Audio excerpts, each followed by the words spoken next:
Hello दोस्तों, welcome study में आप लोगों का स्वागत है।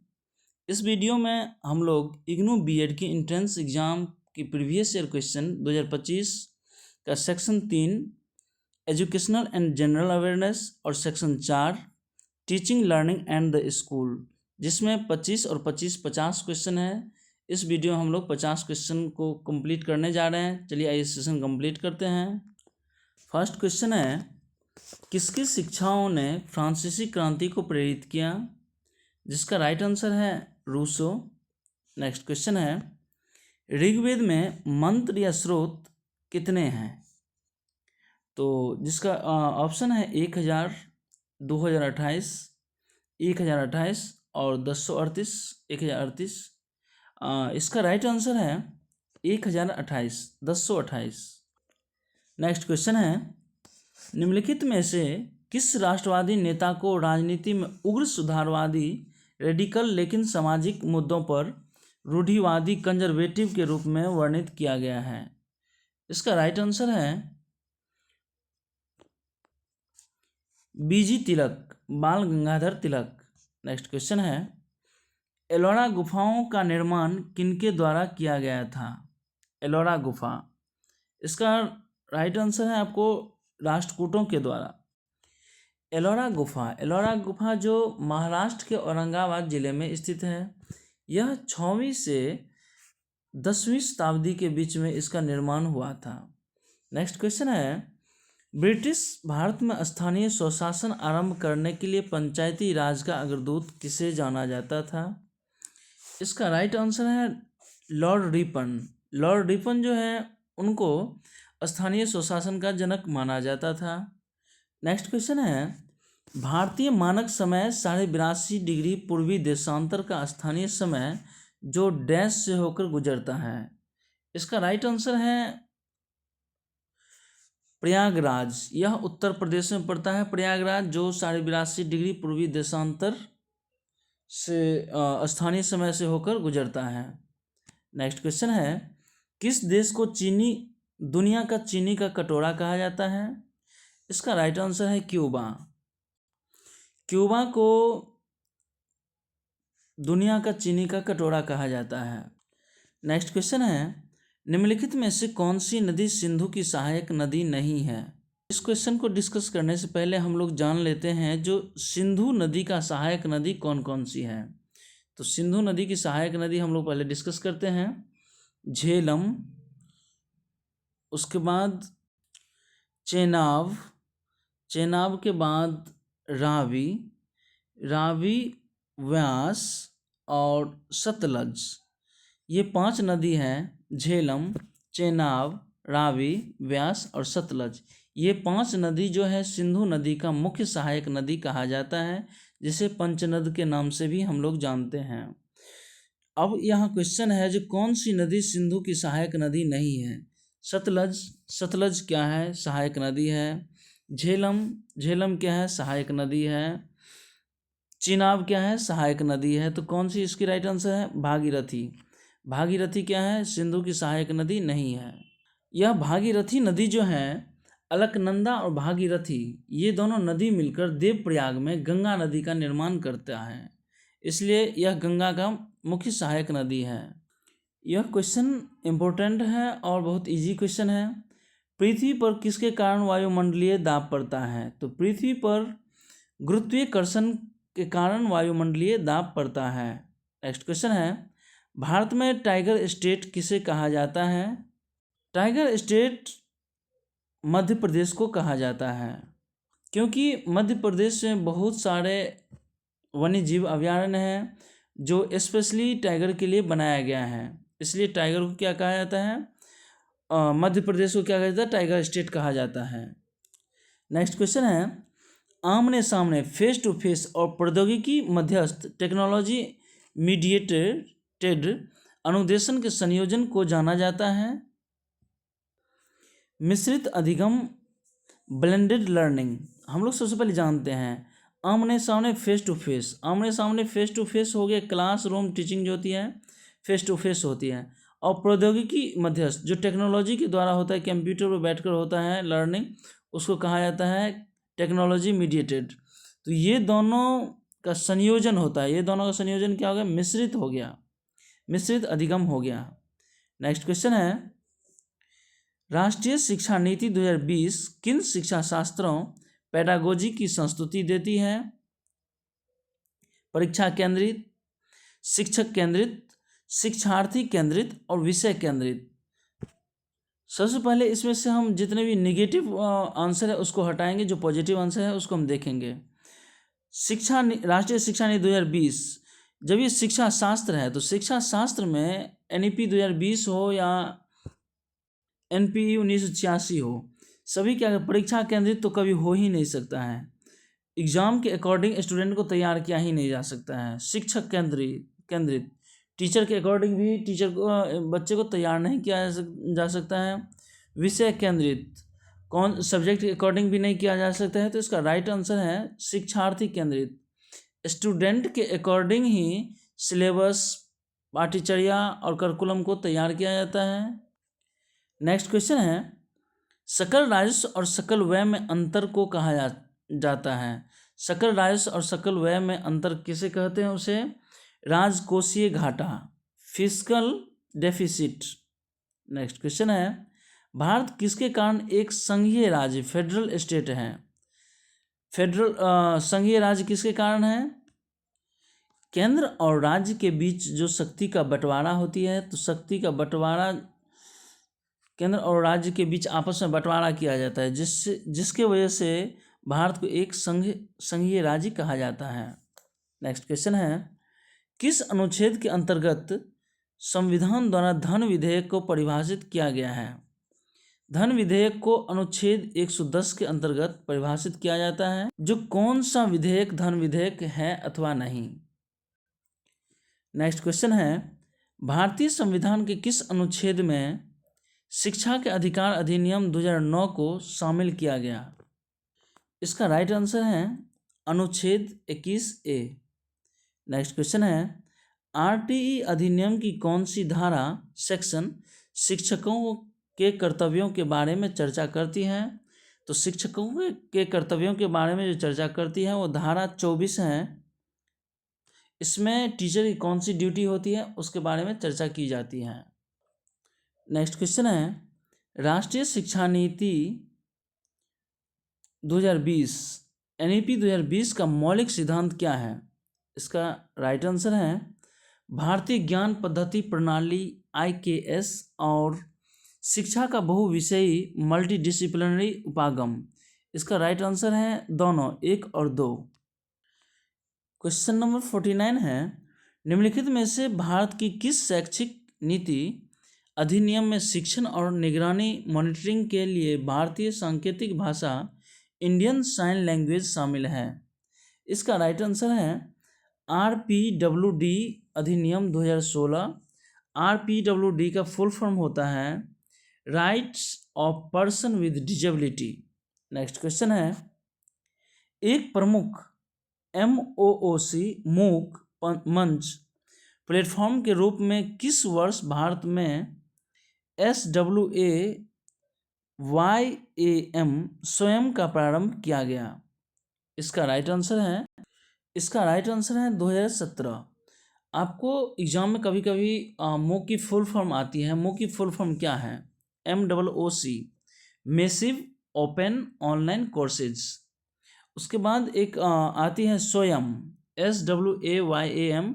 इसका फुल फॉर्म क्या है? Study webs of active learning for young aspirants mind. MOOC जो है कक्षा 9 से PG तक के लिए निःशुल्क ऑनलाइन कोर्सेज हैं। MOOC जो है 9 जुलाई 2017 से इसको प्रारंभ किया गया था।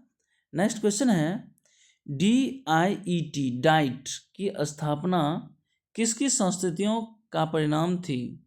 डाइट का जो है स्थापना NPE 1986। NPE का फुल फॉर्म क्या है?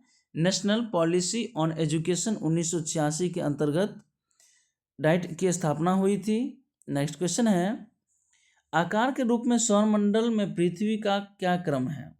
आकार के रूप में सौरमंडल में जो है पृथ्वी का 5वां क्रम है। सबसे पहला है बृहस्पति, फिर है शनि, अरुण, वरुण, पृथ्वी, शुक्र, मंगल और बुध। इसी प्रकार से सौरमंडल में सभी ग्रह का क्रम बना हुआ है। नेक्स्ट क्वेश्चन है, शिक्षा मानव को आत्मनिर्भर और निस्वार्थी बनाती है, ऐसा किसमें कहा गया है? ऋग्वेद में। इसका आंसर है ऋग्वेद। जो शिक्षा मानव को आत्मनिर्भर और निस्वार्थी बनाती है। उसके बाद एक और हम लोग डिस्कस कर लेते हैं। उपनिषद का एक स्टेटमेंट है, एक लाइन है, सा विद्या या विमुक्ते, शिक्षा वही है जो मुक्ति दिलाए। ये भी कभी कभार क्वेश्चन एग्जाम में आती है। नेक्स्ट क्वेश्चन है, मेरु MERU का अर्थ क्या है? इसका राइट आंसर है बहुविषयी शिक्षा एवं अनुसंधान विश्वविद्यालय, multi disciplinary education and research universities. Next question है, एक वृक्ष की आयु का वर्षों में किसके द्वारा पता लगाया जा सकता है? जिसका राइट आंसर है इसके कुंडलाकार छलनों की संख्या के द्वारा एक वृक्ष की आयु का पता लगाया जाता है। हम लोग अभी कुल 25 क्वेश्चन कंप्लीट कर लिए हैं और 25 क्वेश्चन सेक्शन 4 जो है शिक्षण अधिगम एवं विद्यालय उसमें कंप्लीट करेंगे। चलिए आइए शुरू करते हैं। फर्स्ट क्वेश्चन है, निम्नलिखित में से कौन सा स्तर शिक्षण की आत्मविश्लेषी स्तर इंट्रोस्पेक्टिव लेवल ऑफ टीचिंग कहलाता है? इसका राइट आंसर है चिंतन। चिंतन स्तर जो है रिफ्लेक्टिव लेवल या आत्मविश्लेषी स्तर कहलाता है। इसमें बच्चे चिंतन के द्वारा किसी भी चीज़ को विश्लेषण करते हैं। नेक्स्ट क्वेश्चन है, शिक्षण एवं अधिगम से संबंधित गलत कथन का चयन कीजिए। तो सबसे पहले हम इसमें देखते हैं राइट आंसर कौन कौन सी है, फिर ऑटोमेटिक गलत आंसर निकल जाएगा। पहला ऑप्शन है, शिक्षण का लक्ष्य व्यवहार में परिवर्तन करना है। ये राइट है, बिल्कुल राइट है। जब ये टीचिंग होती है, बच्चे ज्ञान अर्जन करते हैं तो लक्ष्य में व्यवहार में ऑटोमेटिक परिवर्तन हो जाता है, तो यही तो शिक्षा का लक्ष्य है।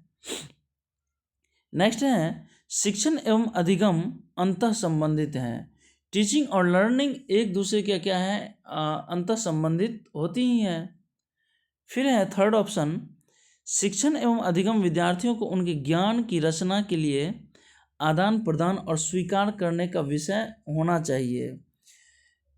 टीचिंग, टीचर क्लासरूम के अंदर क्या कराते हैं, टीचिंग कराते हैं, और स्टूडेंट क्या करता है, लर्निंग करता है उसको।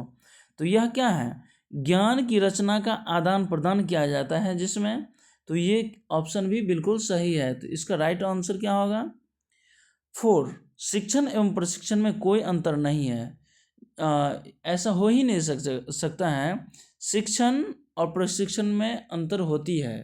नेक्स्ट क्वेश्चन है, शिक्षण की प्रभाविता को किस रूप में आंकना चाहिए? शिक्षण की प्रभाविता, टीचिंग का जो फीडबैक है वो कैसे प्राप्त होगा, वो कैसे आंका जाएगा? स्टूडेंट का लर्निंग आउटकम से, विद्यार्थियों के अधिगम प्रतिफल लर्निंग आउटकम से ये पता चलती है जो इसमें कितना शिक्षण प्रभावी हुई है। नेक्स्ट क्वेश्चन है, निम्नलिखित में से कौन सी अकादमिक क्रेडिट बैंक ABC की विशेषता नहीं है? सबसे पहले हम लोग जानने की कोशिश करेंगे कौन कौन सी विशेषता हैं। पहला ऑप्शन है, विद्यार्थियों की बहुविषयक मल्टी डिसिप्लिनरी शैक्षणिक गतिशीलता। एकेडमिक बैंक ऑफ क्रेडिट का विशेषता है ही जो स्टूडेंट में मल्टी डिसिप्लिनरी होनी चाहिए, बहुभाषिकता का ज्ञान होना चाहिए, बहुत सारे सब्जेक्ट, कोई अलग अलग सब्जेक्ट वो रख सकता है। उसके बाद हस्तांतरणीय credit, non transferable credit. Next है मल्टीपल एंट्री एंड एग्जिट विकल्प। Multiple entry and exit option जो है, स्टूडेंट कोई भी विद्यार्थी का इसमें सबसे बड़ी खासियत होती है ABCID में बनाया जाता है, जो आप कब पढ़ाए वहीं पर आप छोड़ सकते हैं, फिर पढ़ाए आप 2 साल के बाद शुरू कर सकते हैं, उसमें कोई दिक्कत नहीं होती है। यह एक विशेषता है। क्रेडिट संचय, क्रेडिट एकुमुलेशन, इसमें क्रेडिट को संचय किया जाता है, ऐसा नहीं जो नहीं किया जा सकता है। इसका राइट आंसर है हस्तांतरणीय क्रेडिट। ये नॉन ट्रांसफरेबल नहीं होती है, यह ट्रांसफरेबल क्रेडिट होती है, जो आप यहाँ से अगर एकेडमिक एडमिशन कटा रहे हैं नाम अपना, तो दूसरी जगह आप जाकर एडमिशन ले सकते हैं। नेक्स्ट क्वेश्चन है, अधिगम वातावरण क्या है? अधिगम वातावरण जहाँ कक्ष में भौतिक, मनोवैज्ञानिक और निर्देशात्मक वातावरण बनी रहती है, वही अधिगम वातावरण कहलाता है। नेक्स्ट क्वेश्चन है, आधिकारिक प्रशासन किस पर आधारित है? आधिकारिक प्रशासन जो है डिक्टेटरशिप पर आधारित है, तानाशाही पर आधारित है। नेक्स्ट क्वेश्चन है, कक्ष में उपलब्ध स्थान के साथ शिक्षक सकारात्मक वातावरण का निर्माण किस प्रकार कर सकता है? हम इसमें से चारों ऑप्शन का डिस्कस कर लेते हैं। बहुत सारे पोस्टर खरीदकर, क्या बहुत सारे पोस्टर खरीदकर कक्ष का जो है सकारात्मक वातावरण तैयार कर सकते हैं? यह सुनिश्चित करके कि विद्यार्थी घर से सामग्री लाए, यह संभव है क्या? जो सभी स्टूडेंट अपने अपने घर से सामग्री लाकर तब शिक्षण करेगा। उसका प्रकाशवान, स्वच्छ और व्यवस्थित स्थान बनाकर, हाँ ये ठीक है, प्रकाशवान, स्वच्छ और व्यवस्थित स्थान बनाकर किया जा सकता है। उसके बाद है विद्यार्थियों को कम मूल्य की शिक्षण सामग्री का उपयोग करने की अनुमति देकर। जब ये शिक्षण सामग्री है तो कम और ज़्यादा मूल्य की हम इसमें शिक्षण सामग्री का प्रयोग नहीं कर सकते हैं, इसलिए इसका राइट आंसर है प्रकाशवान होनी चाहिए, स्वच्छ होनी चाहिए तथा व्यवस्थित स्थान बनाकर शिक्षण को हम सकारात्मक वातावरण तैयार कर सकते हैं। नेक्स्ट क्वेश्चन है, एक व्यवहारपरक उद्देश्य को तैयार करने के लिए किस उपयुक्त क्रिया का प्रयोग किया जा सकता है? इसका हम ऑप्शन का डिस्कस कर लेते हैं। व्यवहारपरक उद्देश्य हैं, इस पर हम लोगों को गौर करने वाली बात है। क्या प्रशंसा करके व्यवहारपरक उद्देश्य को प्राप्त कर सकते हैं? कितना भी प्रशंसा कर दे। जानना, उसको हम जानकर उसके व्यवहारपरक को, बिहेवियरिज्म को का उद्देश्य प्राप्त कर सकते हैं क्या? समझना और प्रदर्शन करना, इसमें सबसे बेहतर ऑप्शन जो है प्रदर्शन करना है। जो स्टूडेंट प्रदर्शन करके दिखाता है फिर समझ में आता है जो ये व्यवहारपरक ही इससे उद्देश्य प्राप्त हो रही है।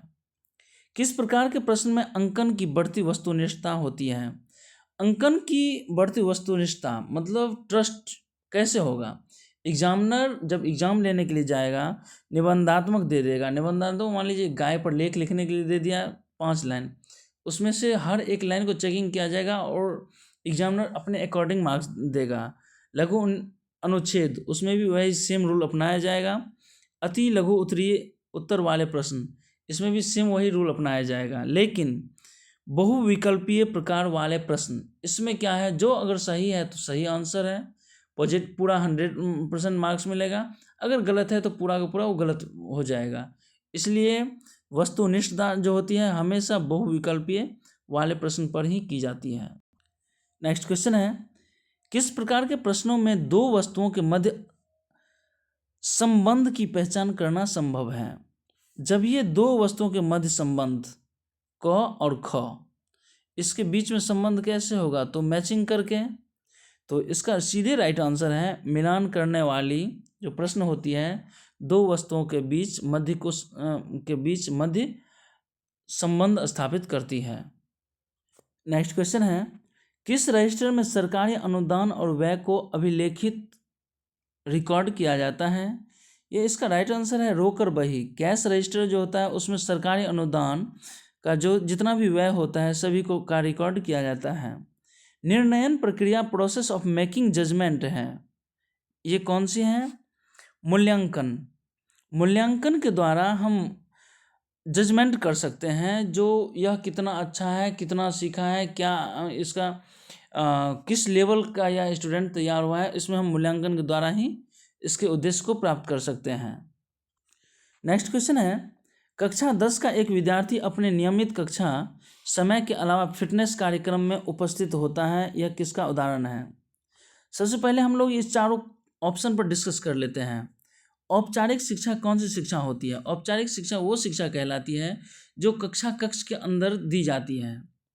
अनौपचारिक शिक्षा, अनौपचारिक शिक्षा वो शिक्षा होती है जो कक्ष के बाहर परिवार में, समाज में, अपने दोस्तों के साथ जो शिक्षा मिलती है, जो बच्चे सीखते हैं, उसको अनौपचारिक शिक्षा कहते हैं। निरौपचारिक शिक्षा, निरौपचारिक शिक्षा हो गई जैसे डिस्टेंस एजुकेशन लर्निंग। इसमें क्या है, उद्देश्य की प्राप्ति मुझे करना है, एक निश्चित समय होती है, उस निश्चित समय की अवधि के अंदर ही मुझे लक्ष्य की प्राप्ति करना होता है।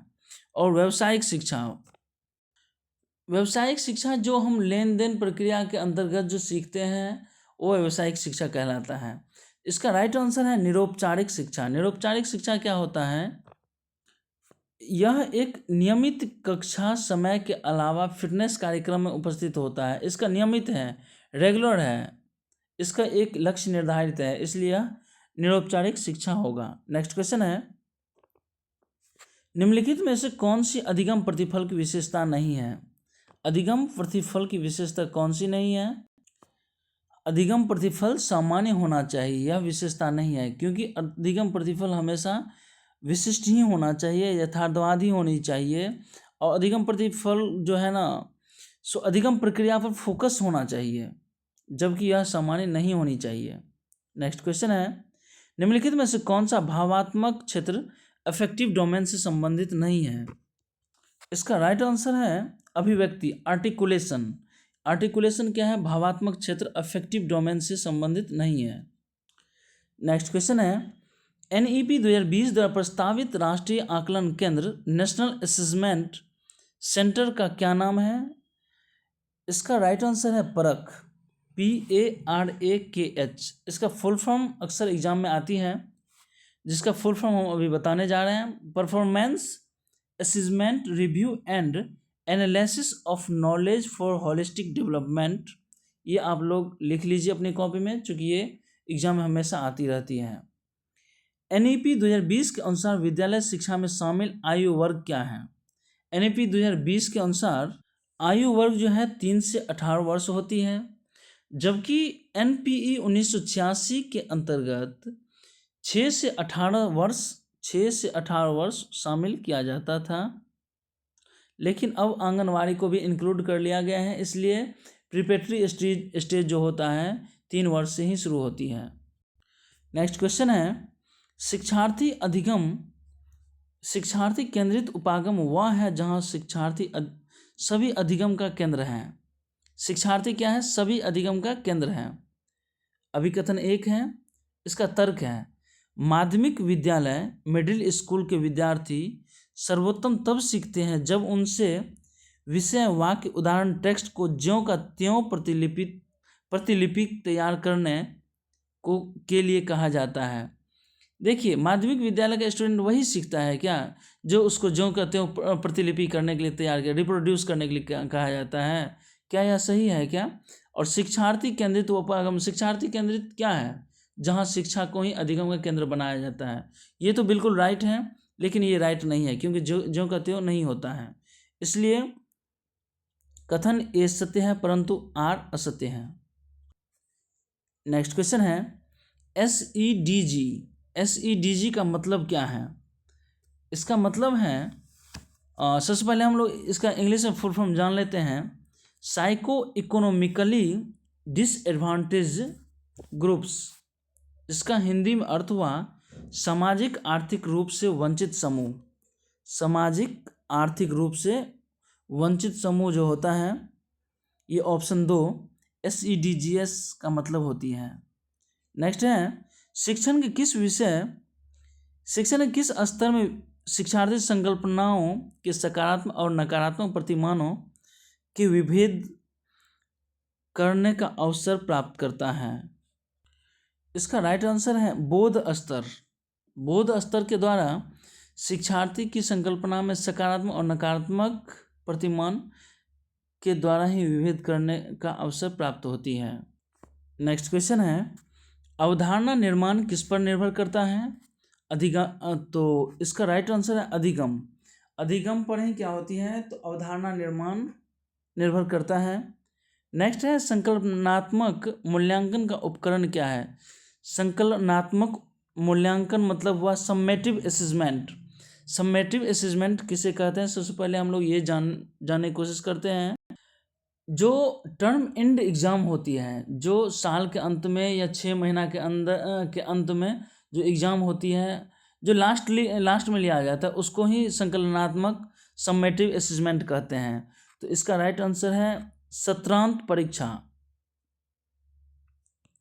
चूँकि इसमें देखिए दैनिक दत्त कार्य, कक्षा कक्ष प्रेक्षण और प्रश्नोत्तरी ये क्या होता है, लगातार होती रहते हैं, इसलिए ये संकलनात्मक नहीं फॉर्मेटिव रचनात्मक होती है ये सब। इसलिए इसका राइट आंसर है सत्रांत परीक्षा।